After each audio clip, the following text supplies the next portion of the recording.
கட்டாயம் பாதிக்குங்க. என்னென்னா தாம்பரத்தில் உதாரணத்துக்கு ஒரு தாம்பரத்தில் எஸ்ஆர் ராஜா ஒரு 15 ஆண்டுகளாக, அதாவது முதல் முறை இருந்தார், நடுவில் ஒரு தோல்வி அடைஞ்சார். ஏன்னா மற்றவர்கள் பண்ணுற நான் திமுககாரர்கள் பண்ண உதாசீனமாக தான் நான் அதை எடுத்துக்கிறேன். ஏன்னா திடீர்னு ஒரு கட்சியை கொண்டு வரீங்க உள்ளே, என்ன பண்ணுறீங்க, டப்புன்னு கடைசி நாளில் ஒரு 20 நாளுக்குள்ளே தான் கூட்டணிக்கு வராங்க. கூட்டணி வந்து 10 சீட்டுங்கிறது அவங்க வாங்கணும். அதிமுக 77 ஆட்சி பிடிச்சுன்னா 77 சும்மா இல்லைங்க, 50லேருந்தே திக காலத்திலேருந்து கூடயே அண்ணா கூடயே இருந்தவர். அப்புறம் திமுக தொடர்ந்து திமுகவோடு இருந்தவர், பயணிச்சவர், பொருளாளராக இருந்தவர். அதன் பிறகு அண்ணா இறப்புக்கு பிறகு தான்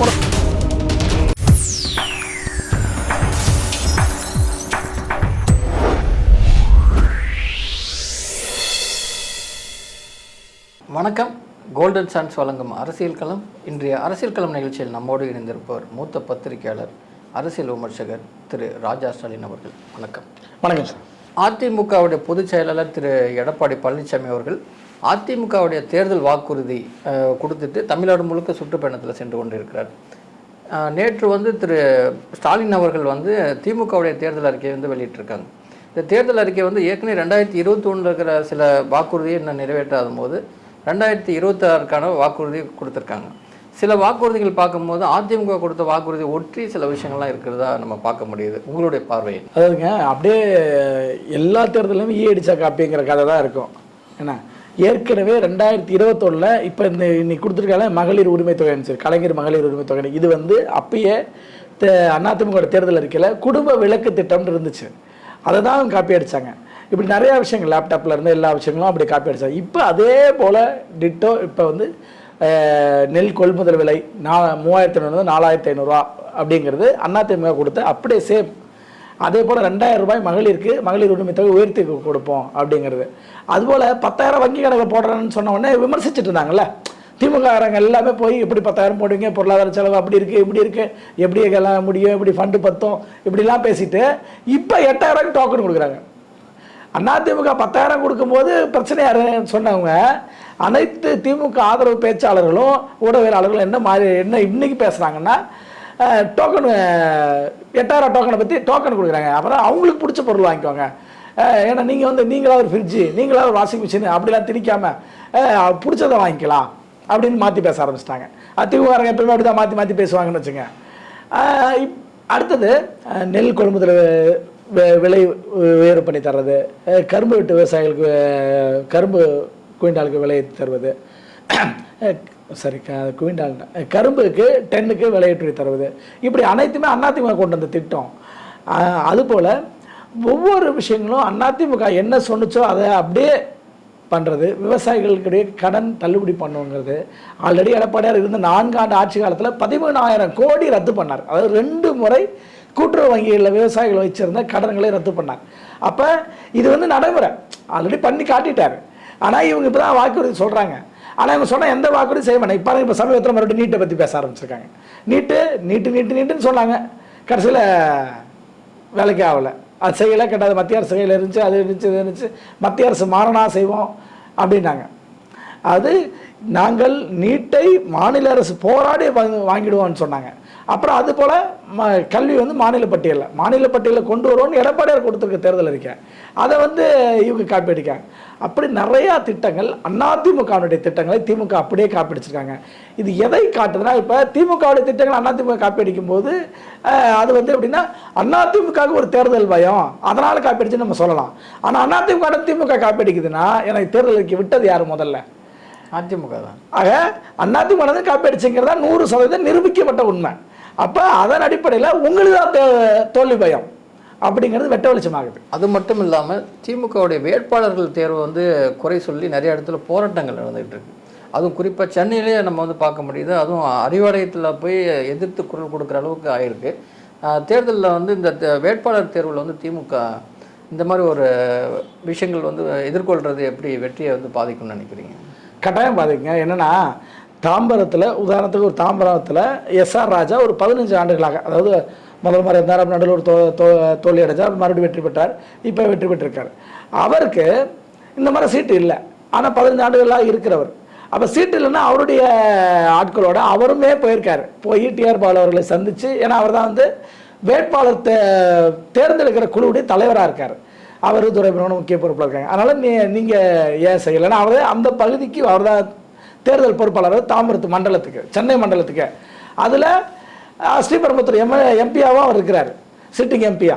அதனால் போய் கேட்குறாங்க. அதில் அவர் பேசுறது இது நான் ஆல்ரெடி அவர்கிட்ட சொல்லிட்டேன் சார் ராஜா கிட்ட, இது பப்ளிக்காக நீங்கள் மீடியாக்கெல்லாம் கூட்டு வச்சுட்டு இப்படி நான் அவங்ககிட்ட இதை உண்மையை பேச முடியும். என்ன உண்மைன்னு சொல்லு, மக்களுக்கு நியாயம் தானே, நியாயமான ஒன்று தானே சொல்லியிருப்பீங்க. உங்கள் கட்சி நியாயத்தை மட்டும் தானே பேசும். அப்போ நீங்கள் நியாயமாக சொல்லியிருக்க வேண்டிய இதான் விஷயம், இதை நான் சொல்கிறேன்னு நீங்கள் சொல்ல வேண்டியதானே, ஏன் சொல்லலை? அப்போ என்ன பிரச்சனைனா அங்கே ஏதோ உள்ள வந்து பெருசாக பிரச்சனை இருக்குது. அதான் அடுத்தது இது எப்படின்னா, அப்போ அவங்க ஆல்டர்னேட்டாக நீங்கள் சொல்லியிருக்க கேண்டிடேட் யார்? கிருத்தியாதேவி. டாக்டர் கிருத்தியாதேவி அதாவது மக்களுக்கு பரிச்சயமானவரா தெரியுமானா பெரிய அளவுக்கு தெரியும். அவர் ஒரு மருத்துவர், என்ன மருத்துவத்துறையில் இருக்காரு, தாம்பரத்தில் பாபுஸ் ஹாஸ்பிட்டல் வச்சிருக்காரு, நடத்திட்டு இருக்காங்க. மாநில அளவில் ஒரு இணை பொறுப்பில் இருக்காங்க அவங்க. ஆமாம், மருத்துவ அணியில் பொறுப்பில் இருக்கிறாங்க. அதனால தவிர தாம்பரம் முழுக்க தெரியுமா அப்படிங்கிறது, தாம்பரம் சுற்றி இருக்க சுற்றுவட்டார பகுதியில் மக்களுக்கு தெரியுமா அப்படிங்கிறது ஒன்று. ஆனால் அதே ஆப்போசிட்டில் இருக்கக்கூடிய சிட்லப்பாக்கம் ராஜேந்திரன் அவர் அதிமுக சேர்ந்தவர், ஏற்கனவே அங்கே எம்பியா இருந்தவர், தென் சென்னைக்கு எம்பியா இருந்தவர். தொடர்ந்து எனக்கு தெரிஞ்சு தமிழ்நாட்டில் ஒரு 25 ஆண்டுகள் மேலாக மாவட்ட செயலர் பொறுப்பிலே இருக்கார். நடுவில் ஒரு சின்ன பீரியட் ஒரு 2 வருஷம் மட்டும் சென்னையாக மாற்றினாங்க, அவ்வளோதான். அப்போ என்னன்னா பரிச்சயமானவராக இருக்கார். அப்போ வெற்றி வாய்ப்பு இவ சிட்லப்பாக்கம் ராஜேந்திரன் தான் அதிகம். ஏன்னா மக்களுக்கு நல்லா தெரிஞ்சவர், ஃபீல்டு ஒர்க் பண்ணிட்டாங்க. அதிமுக பொதுவாகவே ஃபீல்டு ஒர்க் ஒரு வருஷமாக ஆரம்பிச்சிச்சு. சிட்லப்பாக்கம் ராஜேந்திரன் அவர்களும் தொடர்ந்து வந்து காலத்துக்கு போய் சேர் வேலையிலேருந்து ஒவ்வொன்றையும் செய்ய பூத் கமிட்டி வேலையிலேருந்து எல்லாத்தையும் செய்ய ஆரம்பிச்சிட்டாங்க. ஆக வாய்ப்பு அதிகம். சரி, இது ஒன்று. இப்போ அதே மாதிரி இன்னும் ஒன்று உதாரணம், டீனரில் அன்பனுடைய பையனுக்கு சீட்டு கொடுக்குறாங்க. அப்பா இறந்துட்டாரு, அப்பா இறந்தனால கூட இருந்த அண்ணனுக்கு சீட்டு கொடுத்தாங்க. போன தடவை ஜெயிச்சார், எம்எல்ஏ ஆகிட்டார். என்ன இப்போ யாரும் இல்லை, அவருடைய தம்பி மகன் அன்பரனுங்கிறது அவருடைய தம்பி மகனுக்கு தான் சீட்டு கொடுக்குறாங்க. ஆனால் அதுக்கு கோச்சிக்கிட்டு மாவட்ட செயலர் பொறுப்பை ராஜினாமா பண்ணுறாங்க. இப்படி ஒரு பொறுப்பு மிக்க பதவி, மாவட்ட செயலர் பொறுப்புங்கிறது ஒரு பொறுப்பு மிக்க பதவி. இவ்வளோ நாள் நீங்கள் பதவி சுகத்தை அனுபவிச்சிட்டிங்க, 5 ஆண்டுகள் மாவட்ட செயலராக இருந்துட்டீங்க. இப்போ போய் நீங்கள் வெளியே வரீங்கன்னா என்ன அர்த்தம்? அப்போ அப்பட்டமாக திமுகக்குள் முரண்பாடுகளும் சண்டைகளும் வருது. இப்போ அதே மாதிரி கூட்டணி கட்சிகள் கொடுத்த சீட்டு அங்கேயும் பிரச்சனை. அதாவது சிட்டிங் எம்எல்ஏ இருக்கிற தொகுதிகளிலேயே சீட்டு கேட்டுட்டு இருந்தாங்க. அப்படிதான் வந்து ரிஷிவேந்தி மேடன் பிரேமலதா கேட்டுட்டு இருந்தது. எனக்கு விருத்தாசலம் இல்லை ரிஷிவேந்தி அப்படின்னு சொல்லிட்டு, ரிஷிவேந்தா தொடர்ந்து வந்து ரிஷிவேந்தியில் தொடர்ந்து வசந்தன் கார்த்திகேயன் அவர்கள் எம்எல்ஏவாக தொடர்ந்து இருக்கார். அந்த பகுதி மாவட்ட செயலர் அவர் தான். அப்படிங்கும்போது எனக்கு அந்த சீட்டு வேணும்னு சொல்லி அடம் பிடிச்சாங்க. ஆனால் விருத்தாசலத்தில் இவர்கள் நின்னப்போ வாங்கின ஓட்டு 3வது இடத்துல வாங்கின ஓட்டு. அது காங்கிரஸுக்கும் பட்டாளி மகிழ்ச்சி தான் இங்கே போட்டி இருந்துச்சு 2021. அப்பையும் விஜயகாந்த் நின்ன தொகுதி, அவர் வெற்றி பெற வச்ச தொகுதின்னு சொல்லி பிரேமலதா நின்னாங்க. அதே தொகுதியில் 3வது இடம் கிடச்சிது. என்ன ஆனால் அப்போ பட்டாளி மகிழ்ச்சி தான் 2வது இடம், 820 ஓட்டு தான் வித்தியாசம். அப்படி ஸ்ட்ராங்காக இருக்கிறது. இப்போ அதே பட்டாளி மகிழ்ச்சி தான் வந்து அதிமுக அணியில் நிற்குது. அதனால் வலுவாக அவர்களும் வெற்றி பெறது வாய்ப்பு. இப்போ என்ன சொல்கிறோன்னா, இப்போ ஒவ்வொருத்தருமே கூட்டணிக்குள்ளேயே பிரச்சனை. இந்த பிரச்சனைலாம் என்ன தோல்வியை நோக்கி நகருது.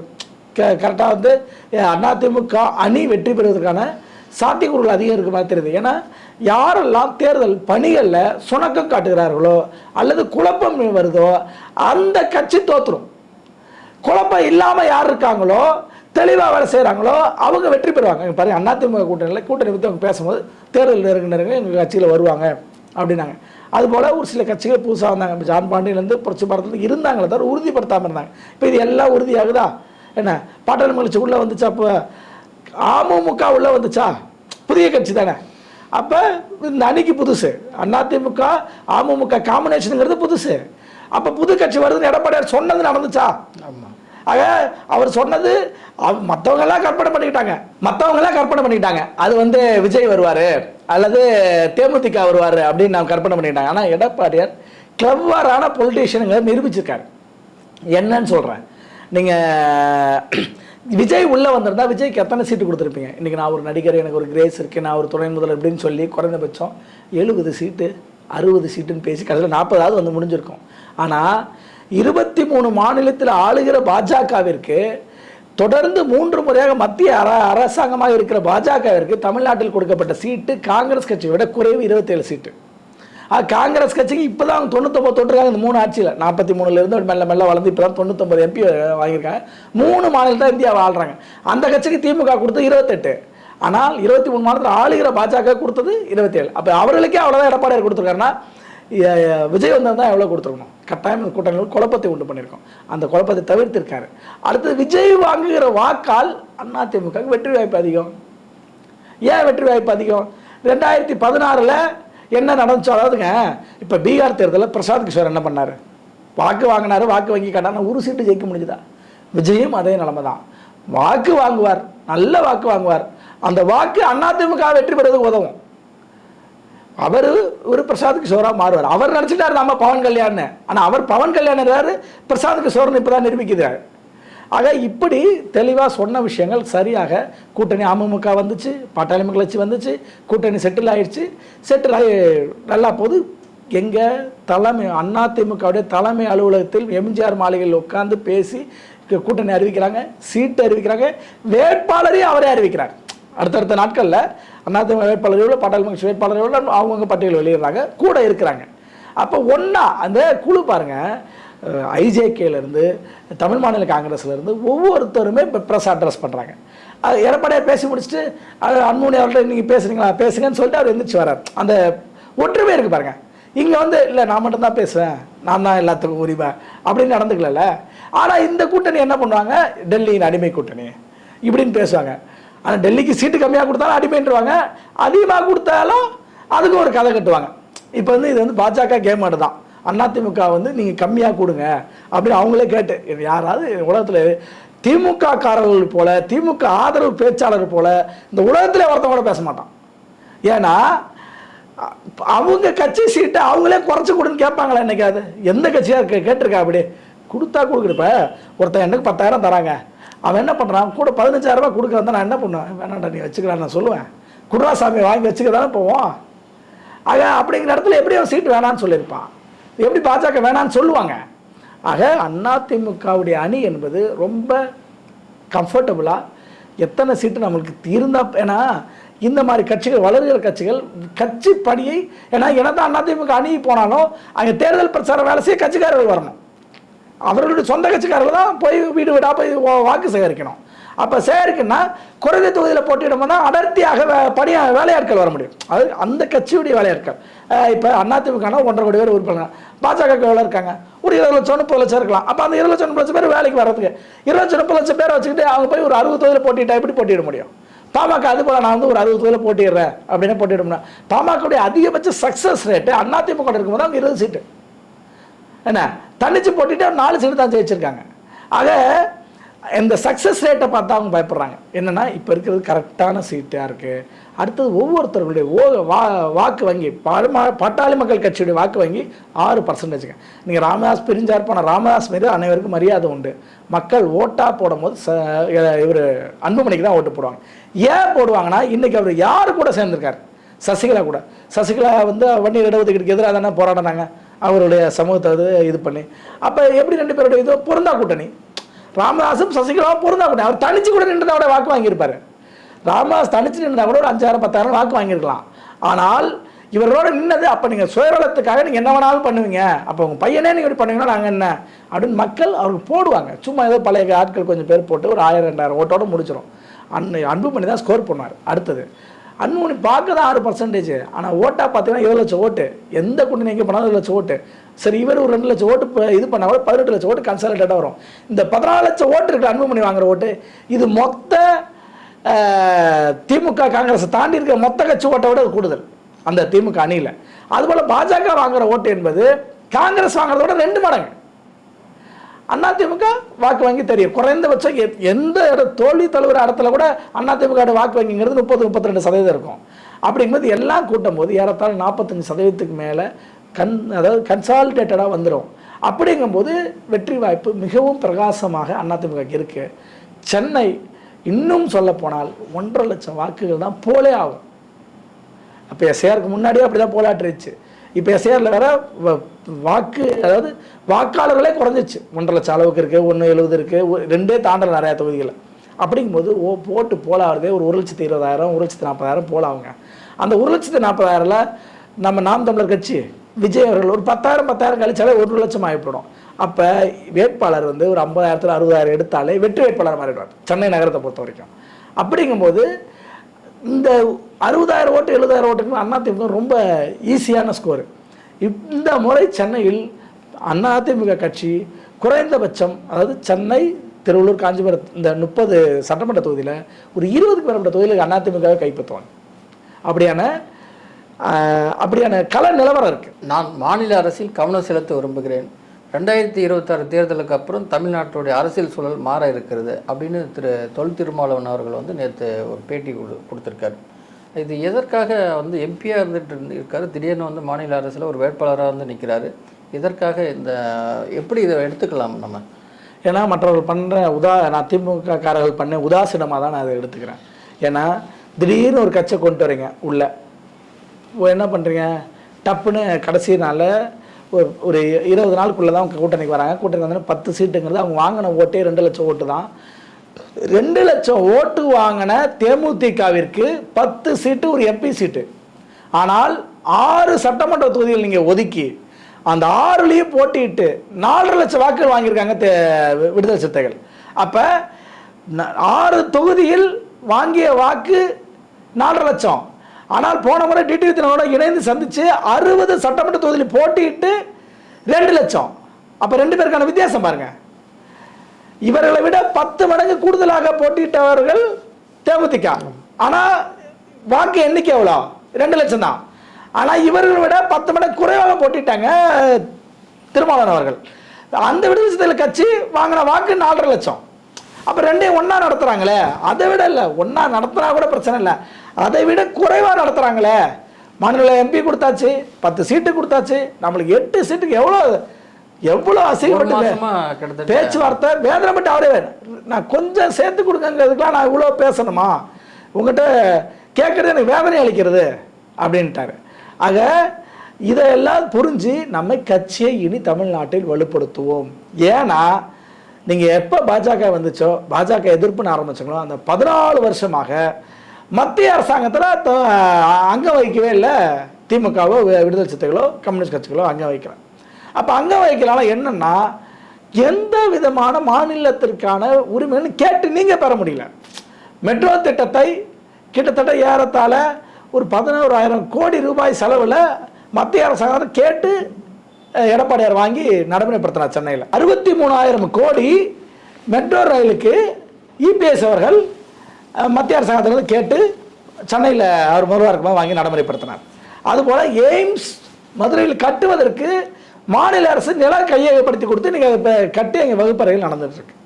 என்ன ஆக இதையெல்லாம் மத்திய அரசில் பங்கெடுக்காமல், அதே மத்திய அரசில் பங்கெடுக்காமல் வெறும் கூட்டம் வச்சு சீட்டு இல்லை. ஏன்னா அதிகமான எம்பிகள் வெற்றி பெறலை. 2014 தான் நம்ம 37 இருந்தோம், அதன் பிறகு இல்லை, குறைவான எண்ணிக்கையில் தான் இருக்காங்க, 2, 3, 4 அப்படிங்கிற இடத்துல மாநில எம்பி தான் இருக்கிறாங்க. இப்படிப்பட்ட சூழலில் ஆனால் மத்திய அரசாங்கத்தின் திட்டத்தை கேட்டு பெறுகிறார்கள். இதுவே மத்திய அரசிலையும் அமைச்சர் அங்க வகிச்சிருந்தாங்கன்னு வச்சுங்க, இன்னும் எவ்வளோ திட்டங்கள் வரும். அப்போ இதைத்தான் திருமாவளவன் குறிப்பிடுகிறார். என்னன்னா, நம்ம வெறும் எம்பியாக போய் அங்கே உட்காந்துட்டு இருக்கிறத விட இங்கே மாநில அரசில் கவனம் செலுத்தினா கட்சியை வளர்த்தெடுக்கலாம். கட்சியை வளர்த்தெடுத்தா நாளைக்கு இவர்கள் இல்லை. ஏன்னா உண்மையிலே திமுகவுடைய கூட்டணி தொடர்வதற்கு அவருக்கு எந்த விருப்பமும் இல்லை. இந்த தேர்தல் முடிந்ததுக்கு பிறகு அவர் பாருங்க, உள்ளாட்சி தேர்தலில் அதிமுகவுடன் வந்து விடுவார். ஏன்னா பாஜக பூதத்தை காட்டினாலும் சரி, எதை காட்டினாலும் சரி, பாஜக கூட 2009 தேர்தலில் திமுக இருக்கும்போது அவரும் கூட இருந்தார். அவரும் வாஜ்பாய் பிரதமராக இருக்கும்போது இதே என்டிஏ அலையன்ஸ், என்டிஏ அலையன்ஸுங்கிறது இன்னைக்கு நேரத்தில் இல்லை, இது அப்போ பழசு தான், அதில் அவர் தானே இருந்தார். அப்போ எப்படி? ஆக 1999 வாஜ்பாய் பிரதமராக இருக்கும்போது திமுக அந்த கூட்டணியில் இருக்கும்போது அதே கூட்டணியில் தான் விடுதலை சிறுத்தைகளும் அங்கம் வகிச்சது. அப்போ பாஜக அணியில் ஏற்கனவே விடுதலை சிறுத்தைகள் இருந்தது. அதனால் இந்த தேர்தலில் வெற்றி பெற்ற அதிமுக ஆட்சி அமைந்தவுடன் உள்ளாட்சி தேர்தலில் விடுதலை சிறுத்தைகள் பாருங்கள் கட்டாயம் அதிமுக அணிக்கு வந்துடும். அதுபோல தான் வேறுபட்ட வெயிட்டிங்க, அவரும் உள்ளாட்சி தேர்தலில் அதிமுகவோட வந்துடுவார்.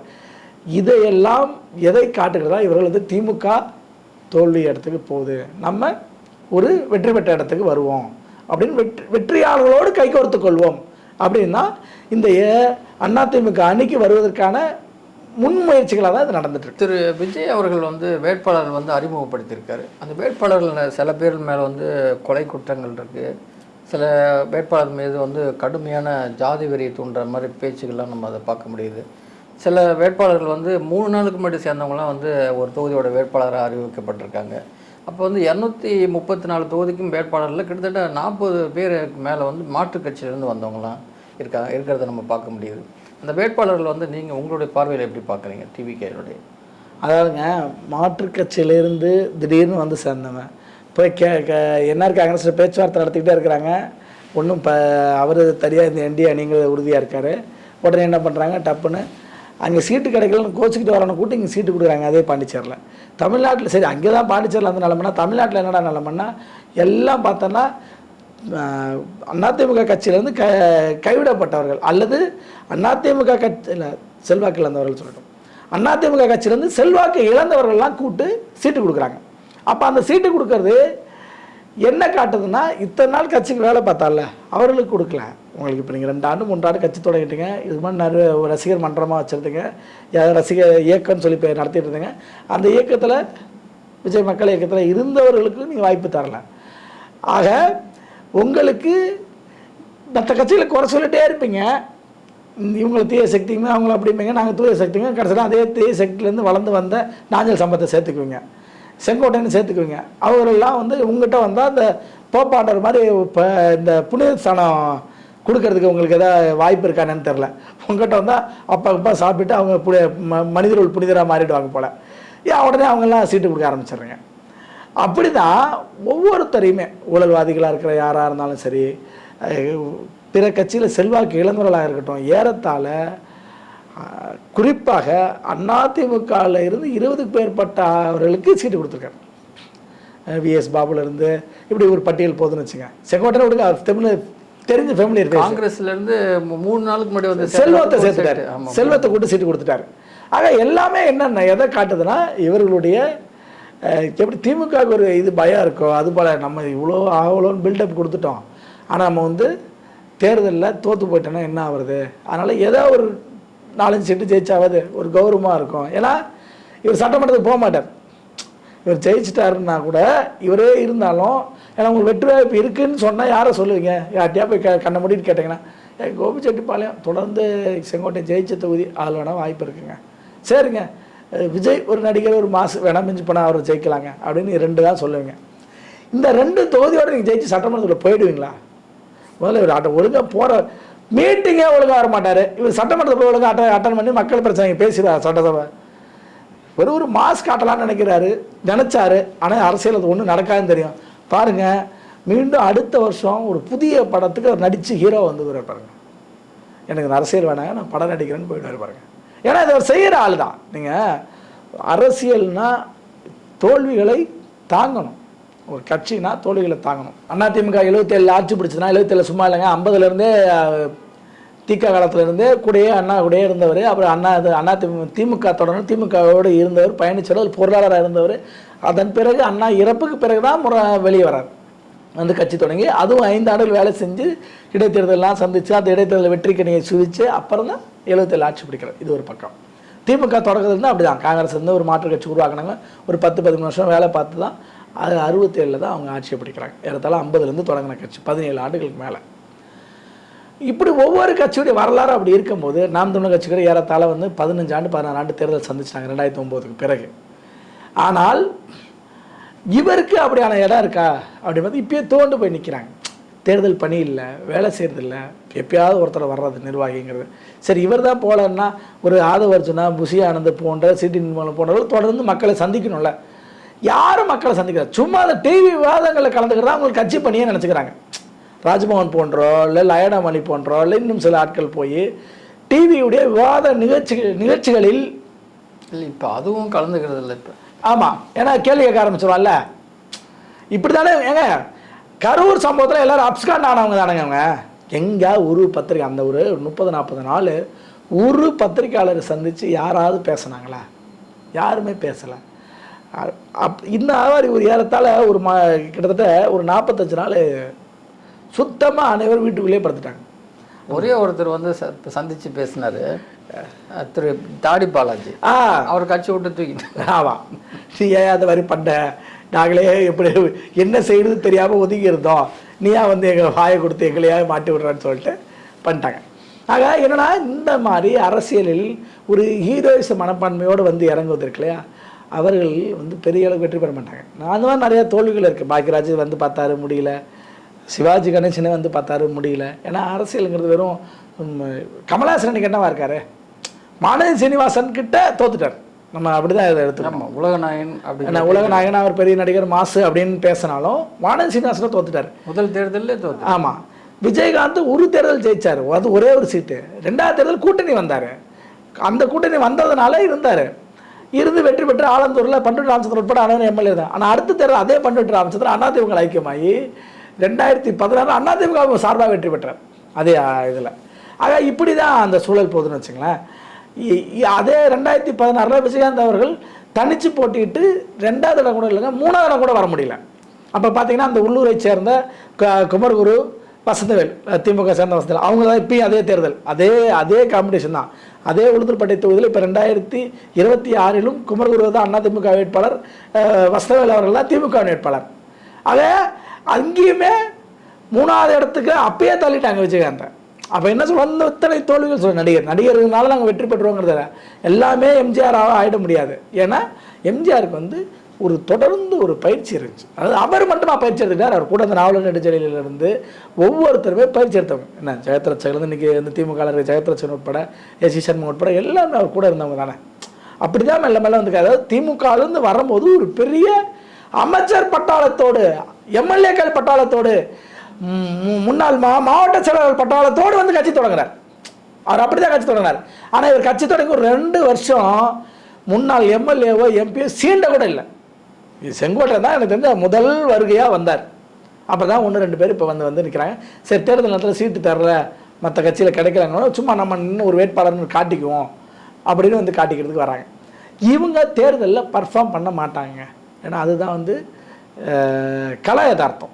ஏன்னா நீங்கள் பூத் ஏஜென்ட்டே போடலை, பிஎல்ஓ நாங்கள் வந்து அங்கீகரிக்கப்படாத கட்சி, அதனால் நாங்கள் பூத் ஏஜென்ட் எப்படி இனிமேட்டு தான் போடுவோம் அப்படின்னு நீங்கள் சொன்னீங்கன்னா, அதிமுக திமுக 67,000 69,000 பேர் போட்டு வச்சுருக்காங்களா பிஎல்ஓக்கள். அப்போ அது என்ன, அவங்களை எப்படி நீங்கள் சமாளிப்பீங்க? பூத்து வேலை செய்ய முடியுமா? வேலை செய்யவங்கிட்ட ஆள் இருக்கா? தேர்தல் பணி என்ன? சோழலத்தை எப்படி எழுதுவீங்க? எப்படி போஸ்டர் ஓட்டுவீங்க? எப்படி பேனர் ஓட்டுவீங்க? இது எல்லாமே சிரமம் என்ன. அதனால் ஒரு பேருக்கு ஒரு அடையாளமாக நிற்பார். தேர்தலுக்கு பிறகு கட்சியை கலைச்சி விட்டு போய் சினிமா நடிக்க போனாலும் போயிடுவார், இல்லை பேருக்கு அப்படியே இருக்கட்டும்னு சொல்லிட்டு போயிடுவார். ஏன்னா இது எப்போ வேணால் ரீஎன்ட்ரி கொடுப்பார். எப்படி ரீஎன்ட்ரி கொடுப்பாரு? தேர்தல் நேரத்தில் மறுபடியும் ரீஎன்ட்ரி கொடுப்பார். என்ன இவர் அந்த மாதிரி எண்ணம் உள்ளவர். ஏன்னா இவர் இலங்கை தமிழர் பிரச்சனை அது பீக்கில் இருக்கும்போது காங்கிரஸோட போய் சேரதுக்கு முயற்சி பண்ணவர். இளைஞர் காங்கிரஸின் பொறுப்பு தர அப்படி ஈவிகே செல்வனை பார்த்து ராகுல் காந்தியை பார்த்து அந்த ஏற்பாடெல்லாம் நடந்துச்சு. அப்போ இங்கேருந்து இலங்கை அதாவது தமிழின உணவாளர்லாம் அடித்த அடியில் அன்றைக்கி அந்த முடிவை கைவிட்டார். அதுபோல் இன்றைக்கி இந்த தேர்தல் ஒரு அடி அடிக்கும், அந்த அடியில் என்ன பண்ணுவார், அப்படியே ஒதுங்கிடுவார். இதுதான் விஜயுடைய ஸ்டேட்டஸ். நன்றி, மிக்க நன்றிங்க.